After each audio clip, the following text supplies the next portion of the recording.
Imetimia saa 7 kamili Afrika Mashariki. Ujambo mtazamaji na karibu kwa habari za BBC. Mimi ni Maxwell Masharia. Nami Philip DC.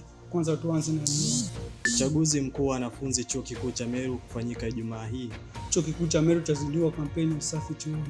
Michezoni, Trent Alexander-Arnold ajiunga na timu ya Real Madrid. Na baadaye tutakuletea habari za hali ya anga kutoka kwa mwandishi wetu Festus. Karibu kwa habari kamili. Kasi ya kampeni imeongezeka katika Chuo Kikuu cha Meru huku wanafunzi wakijiandaa kwa uchaguzi utakaofanyika Ijumaa tarehe 28 Machi. Kinyang'anyiro kiko kati ya chama cha wanafunzi cha CBA kinachoongozwa na Tadia Lai na chama cha wanafunzi cha Musa kinachoongozwa na Karani Munene. Vyama vyote viwili vimeeleza sera mbalimbali zenye lengo la kuboresha maisha ya wanafunzi. CBA imeahidi kuongeza huduma za afya chuoni huku kile cha Musa kikiahidi kuongeza mafunzo kwa vitendo kwa wanafunzi. Tume ya uchaguzi imetoa wito kwa wanafunzi kudumisha amani na utulivu kwa muda wa siasa na baada ya siasa.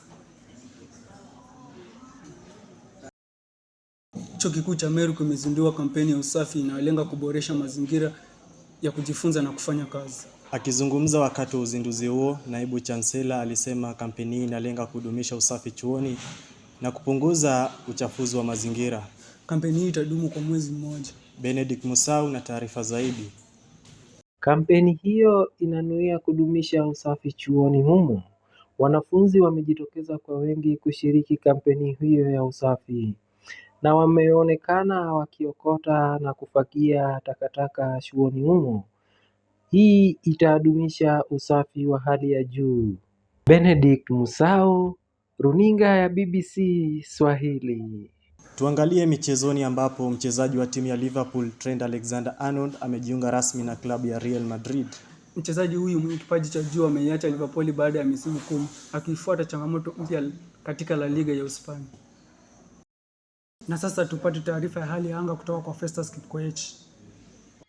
Asante sana Philip kwa idara ya hali ya hewa. Maeneo ya Meru inashuhudiwa mvua kubwa inayotarajiwa kuendelea mpaka Ijumaa. Nairobi na maeneo ya kati inashuhudiwa mawingu na joto la nyuzi 26. Mombasa inashuhudiwa upepo mkali na mawimbi ya bahari yanayotarajiwa hivyo wakazi wanahimizwa kuwa waangalifu. Kaskazini mashariki tutashuhudia jua kali na joto la nyuzi 32. Hivyo ndivyo ilivyo kwa hali ya hewa na kurejesha studioni mimi wako Festus Kimyetich. Na kwa hayo mtazamaji, tunafikia mwisho wa taarifa zetu za saa 7 mchana. Asanteni kwa kutazama taarifa zetu za BBC.